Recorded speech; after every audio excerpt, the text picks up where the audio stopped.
Hello everyone, welcome to this video. So in this video we are going to discuss about the paper pattern and the weightage of TY-WAP Semester 6 Financial Accounting 7.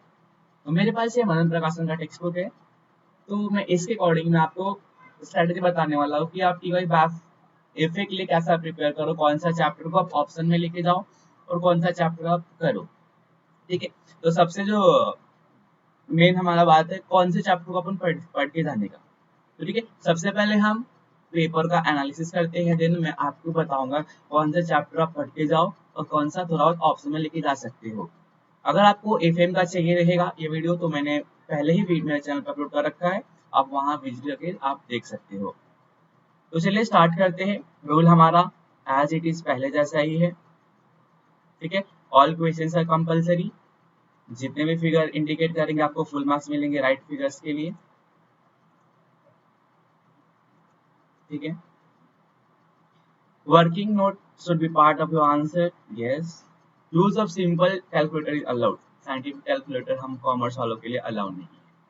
ठीक है, okay, इतना मैंने पहले video में बता रखा है, तो आप वहां विजिट करके आप देख सकते हो। अगर आपका एफएम में कुछ डाउट रहेगा पेपर पैटर्न को किसको ऑप्शन में रखना है या किसको लेके जाना है, तो आप मेरे इस वीडियो को देखो, आपको बहुत हेल्पफुल होगा। तो चलिए स्टार्ट करते हैं। क्वेश्चन नंबर 1, अगर आप ऑटोनोमस के बच्चे हो, मीन्स आप अगर रेगुलर कॉलेज से नहीं हो, ठीक है, रेगुलर कॉलेज से हो, तो आपको क्या चीजें पढ़नी है और क्या चीजें नहीं पढ़नी है। तो अगर आप ऑटोनोमस वाले हो तो 60-40, अगर आप यूनिवर्सिटी भी हो आई थिंक सो अभी 60-40 हो गया है, मीन 60 मार्क्स का प्रैक्टिकल आपको भी आने वाले। ठीक है, अगर इन केस आपको एमसीक्यू आते हैं तो कैसे आएंगे देखते हैं। Question number 1, select the correct alternative and rewrite the sentences.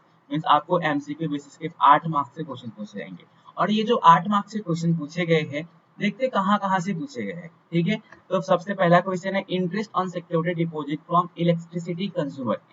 Electricity company का आ गया आपका सम, मींस फर्स्ट चैप्टर। तो जो इसका आंसर है is payable eight bank rate और मोर एज प्रिस्क्राइब्ड, जो उसमें बोला रहेगा वहां पे पे करना है। इंटरेस्ट नॉट पेबल ऐसा कुछ नहीं, इंटरेस्ट पे करना है या तो बैंक के रेट पे या तो उन्होंने जो डिस्क्राइब किया उस रेट पे।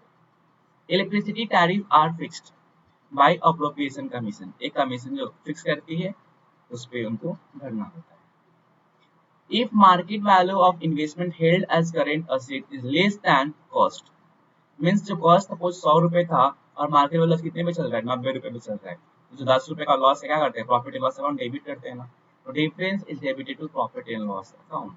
Option B. Under the Maharashtra Cooperative Housing Society, second chapter, the society must prepare the profit and loss and the balance in the form as per Schedule 6. Companies having net worth of rupees 250 crores whose equity shares are listed at the stock exchange in India must implement it in Ind AS from the accounting period beginning after कभी 16 के जो बाद आया था वहां से उन्हें करना होता है। In case of electricity company, again electricity company depreciation is charged as per Central Electricity Regulatory Commission. ठीक है, a closed-ended scheme is mutual fund governed by, I think जो सेबी करता है, आपका ऑप्शन 1 होना चाहिए, आप देख लेना एक बार। ठीक है, investment policy of mutual fund are determined by, fund manager determine करता है हमें कहाँ इन्वेस्ट करना है कहाँ इन्वेस्ट नहीं करना है, क्योंकि फंड मैनेजर क्या होते हैं, एक्सपर्ट होते हैं।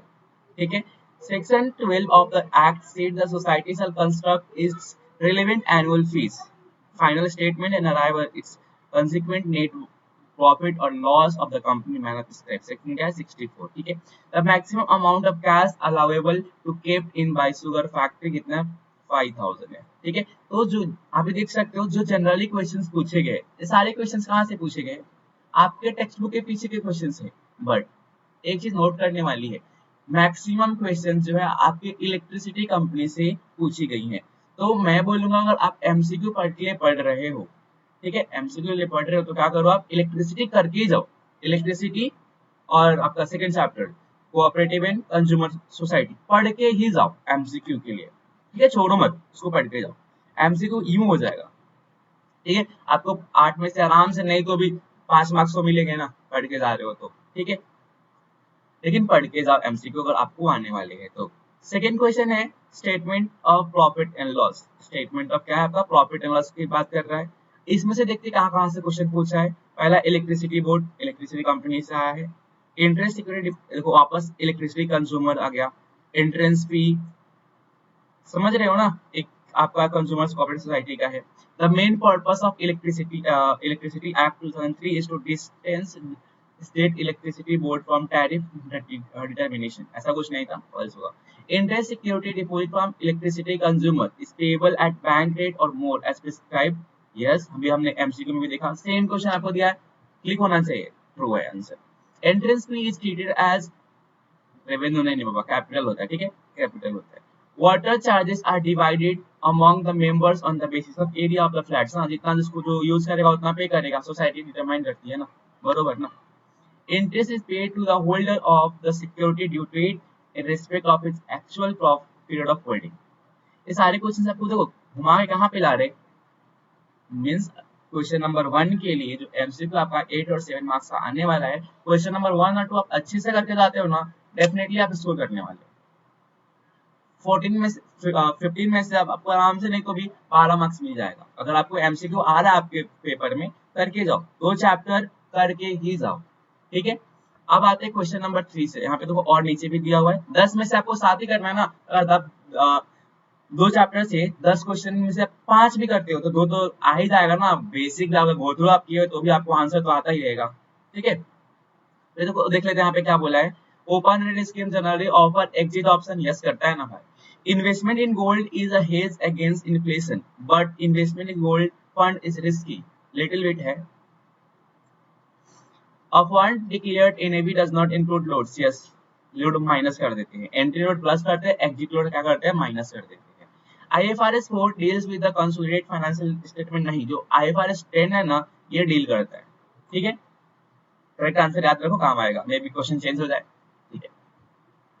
सेकंड जो पूछा है आपको इलेक्ट्रिसिटी कंपनी से पूछा है, इसमें आपको उसके इन्फॉर्मेशन दिए हुए हैं, देख सकते हो वहां पे। करना क्या है वो देखो,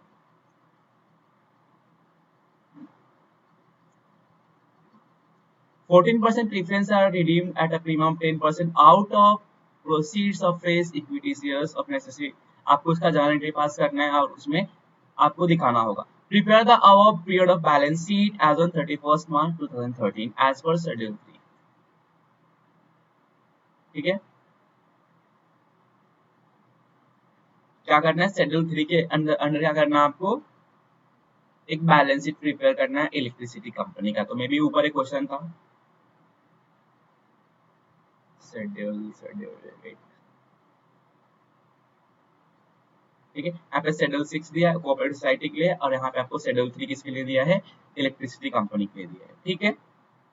तो अगर ऐसे आप क्वेश्चंस एक बार भी करके जाते हो ना, तो आपको सेम चांसेस रहते हैं कि सेम क्वेश्चन पूछ रहे हैं, खाली नंबर चेंज होगा आपको, ठीक है। आपको खाली नंबर उन लोग चेंज कर देंगे, बाकी सब आपका एज इट इज रहने वाला है, ठीक है। तो देखो आप यहाँ पे आपका शेयर कैपिटल हो गया, उसमें आपका देखो इक्विटी हो गया, प्रेफरेंस हो गया, फिर आपका ये इंटेंजिबल असेट्स हो गया, डिवेंचर लोन फंड हो गया, फिर fix assets, plant, building, mains, meters, electric instrument, अब जो भी ऑफिस, ये आपका ऑफिस के खर्चे हो गए, कैपिटल रिजर्व, कंटीजेंसी।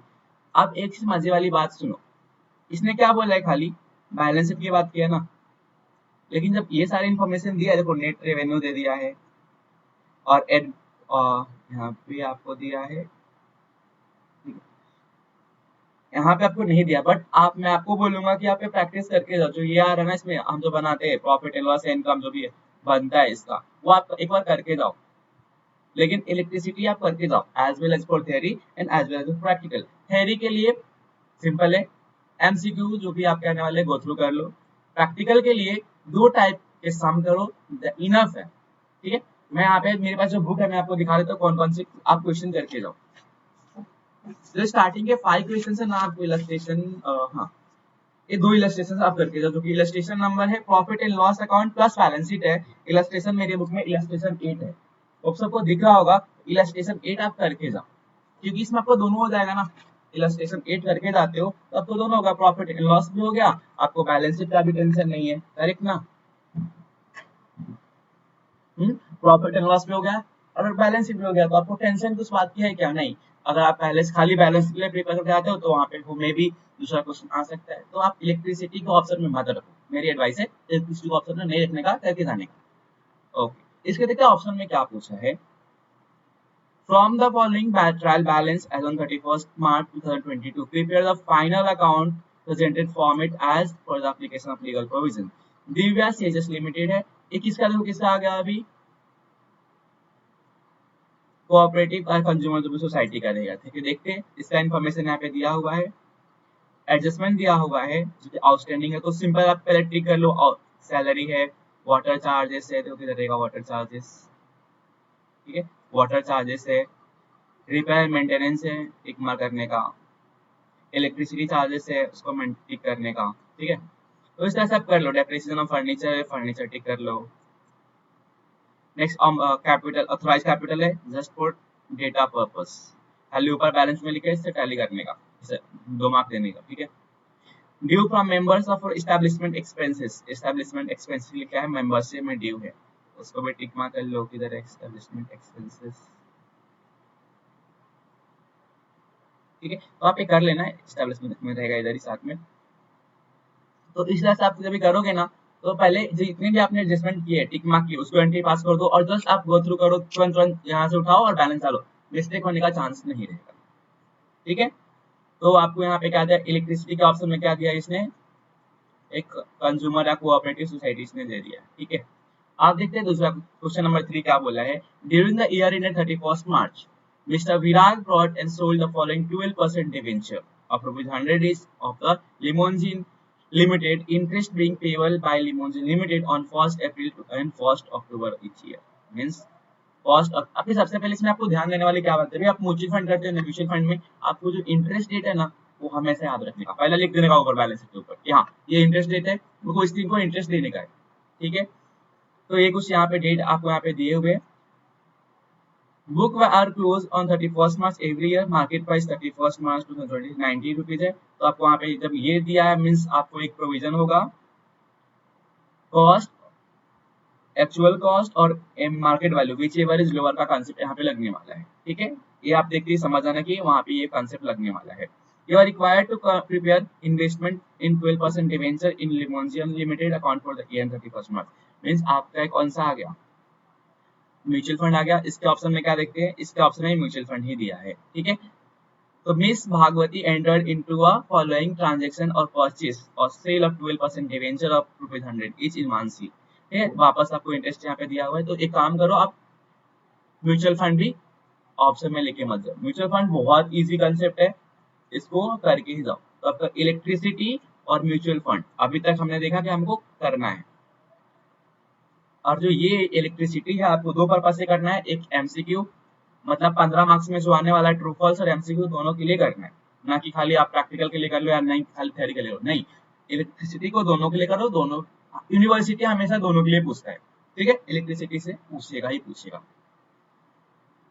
फिर देखो आपको यहाँ पे वापस आ गया ना म्यूचुअल फंड का, तो म्यूचुअल फंड करके जाना, ऑप्शन में क्यों छोड़ने का। देखो क्वेश्चन नंबर 3 में भी आया था, 4 में भी आ गया। ठीक है, कैलकुलेट एनएबी, सिंपल आपको खाली एनएबी निकालने की बात किया, सिर्फ लायबिलिटी करना है। Assuming Mr. Suresh send a check of ₹75 lakh, इसमें आपको एडजस्टमेंट है, आपको मैं बताऊं इलस्ट्रेशन कितना है, आपके टेक्स्ट बुक में रहेगा illustration, just give me a minute. हाँ, ये जो इलस्ट्रेशन है आपका, इलस्ट्रेशन 13, नाम है आपका म्यूचुअल फंड कंपनी। ठीक है, इलस्ट्रेशन 13 करके जाओ, डेफिनेटली यही सम है, सेम टू सेम सम रहेगा, खाली नंबर चेंज रहेगा। तो आप करके जाओ, म्यूचुअल फंड को ऑप्शन में लो मत। ठीक है, फिर है calculate the net assets value of the fund on second appeal, वही सेम उसी क्वेश्चन को घुमा के खाली रेट इसने एक्स्ट्रा कर दिया है, सेम क्वेश्चन है जो मैंने अभी आपको बोला, करके जाओ।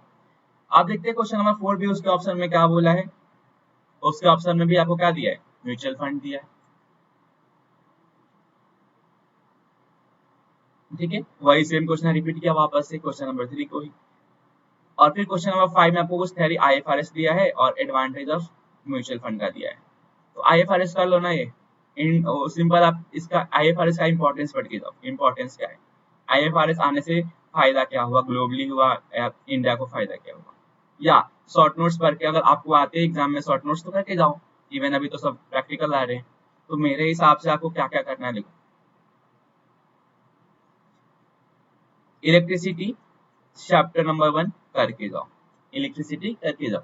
सेकेंड है आपका consumer and cooperative society, option में रखते हैं, कुछ टाइम के लिए ऑप्शन में रखते हैं, ठीक है। ऑप्शन चैप्टर नंबर 3 आपका है म्यूचुअल फंड। मैं बोलूंगा म्यूचुअल फंड 100% करके जाओ, 200% करके जाओ। आपका फिर IFRS है, ठीक है, IFRS। देन आपको एक और कौन सा अकाउंट है, इलेक्ट्रिसिटी हो गया, कंज्यूमर हो गया, इन्वेस्ट, हाँ अब आता है इन्वेस्टमेंट का। देखो तो इन्वेस्टमेंट में आप इसमें से ऑप्शन में क्या लेके जा सकते हो, इलेक्ट्रिसिटी करके जाने का, छोड़ने का नहीं, इन्वेस्टमेंट करके जाने का और म्यूचुअल फंड करके जाने का। इलेक्ट्रिसिटी में सिंपल, मैंने आपको इलस्ट्रेशन बताया जिसमें profit and loss plus balance sheet है, तो दोनों करने का, एक सम किया इनफ। कंसेप्ट आता है ना, सम यूं होगा। म्यूचुअल फंड आपको बताया कौन सा इलस्ट्रेशन करना है, इसमें आपको ऑप्शन में भी पूछेगा और दूसरे क्वेश्चन में भी पूछेगा, तो ये आप 200% करके जाओ, ऑप्शन में लेके जाओ मत। इन्वेस्टमेंट करके जाओ, इसमें हमेशा याद रखने का लास्ट का में NAV, आपको मार्केट वैल्यू लेना है जो एक्चुअल है, विच एवर इज लोअर, जो है ना कंजर्वेटिज्म प्रिंसिपल, वो यहाँ पे एप्लीकेबल होता है। तो इन्वेस्टमेंट में याद रखो, सबसे पहले काम करने का इंटरेस्ट को ऊपर लिख देने का, इंटरेस्ट कितना है, इंटरेस्ट डेट लिखने का, ड्यू डेट कितना है, देन उसके अकॉर्डिंग ही आपको एंट्री पास करने का, ठीक है। होप सो आपको मेरा वीडियो बहुत हेल्पफुल लगा रहेगा। तो इस तरह से आप चैप्टर को कुछ ऑप्शन में रख सकते हो जो कंज्यूमर है, अगर आपको नहीं भी आता है तो आप एक बार देख के जाओ फॉर्मेट, क्योंकि कंज्यूमर में जो आपका फॉर्मेटिंग है बैलेंस शीट का, उसमें जो नोट्स उसके शेड्यूल्स है वो आपको कंपलसरी लिखने होते हैं, तो मे बी जो मार्क्स हो रिडक्ट हो सकते हैं। लेकिन ये 3 चैप्टर है, इसको आपको ऑप्शन में लेके जाओ, लेकिन करके जाओ, देख के जाने का। IFRS थ्योरी है 8-7 के लिए आएगा, तो आप एक बार करके जाने का। लेकिन mutual fund, electricity and investment 100% करके जाने का, इसको छोड़ने का नहीं। तो आराम से आपका 90% तो कंफर्म। तो ऑल द बेस्ट।